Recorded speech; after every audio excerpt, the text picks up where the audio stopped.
Pourquoi le microscope trône-t-il sur cette couverture? Parce qu'il a ouvert une fenêtre sur l'invisible, révélant les mystères les plus intimes de notre humanité. Avec lui, les scientifiques ont percé les secrets des gamètes, ces cellules minuscules mais fondamentales. La découverte du spermatozoïde au XVIIe siècle, suivie de celle de l'ovule par Karl Ernst von Baer en 1827, a révolutionné notre compréhension de la reproduction. Ces deux acteurs de la vie, longtemps méconnus, ont bouleversé les préjugés. Non, l'homme ne porte pas seul la semence de vie. La complémentarité entre les sexes s'est petit à petit dessinée et elle n'avait rien d'intuitif. Savoir, grosso modo, comment on fait les bébés à moins de 2 siècles. Ces avancées n'ont pas seulement enrichi notre savoir, elles ont contribué à dissiper les mythes, parfois lourds et injustes, qui entouraient notre corps. L'exemple des règles est certainement le plus emblématique. Pendant des siècles, elles étaient enveloppées de superstitions loufoques et variées, aux 4 coins du globe, considérées comme impures ou mystiques.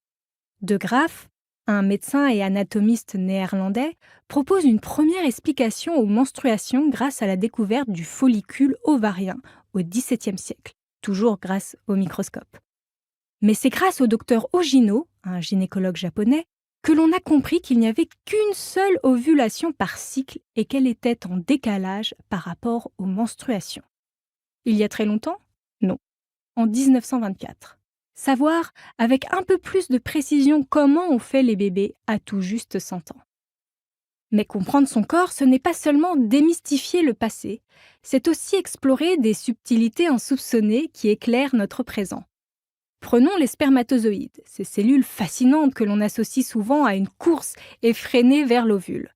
En réalité, leur voyage est tout sauf une compétition individuelle. Ils collaborent, se relaient, certains se sacrifiant même pour bloquer l'accès à des concurrents potentiels. Un ballet complexe où la victoire n'appartient pas toujours au plus rapide, mais à celui qui arrive au bon moment. Il y a aussi la douleur liée à l'accouchement, cette expérience universelle et pourtant si particulière à l'espèce humaine. Au-delà de son rôle évolutif, l'accouchement douloureux est aussi une conséquence directe de l'équilibre délicat entre notre bipédie et notre intelligence. Le dilemme obstétrical, comme l'appellent les chercheurs, résulte de l'étroitesse de notre bassin, adapté à la marche, et de la taille imposante de la tête de nos bébés, reflet de nos capacités cognitives. Ce compromis unique dans le règne animal fait de chaque naissance une épreuve à la fois physique et émotionnelle. Ces réalités, dévoilées par la science, ne cessent de transformer notre regard sur le corps. Elles nous rappellent que ce que nous considérons aujourd'hui comme des évidences, la reproduction, la naissance, la douleur, le plaisir sexuel, sont les fruits d'une histoire complexe où biologie et culture s'entrelacent. Chaque découverte scientifique raconte une part de nous-mêmes, de notre humanité. En explorant les mécanismes intimes du corps, la science a permis non seulement de lever le voile sur des réalités biologiques méconnues, mais aussi de réinterroger des normes sociales profondément enracinées, comme celles autour de la sexualité, de la procréation, du plaisir et de la douleur. En parcourant ces pages, vous découvrirez comment la science, parfois par hasard, parfois par génie, a redéfini notre perception de ce que signifie être humain. La masturbation est-elle bonne ou mauvaise pour la santé? La masturbation, c'est la pratique sexuelle qui a connu le plus grand boom ces dernières années. Chez les femmes françaises, elle serait passée de 42% à 73% en 30 ans selon l'INSERM.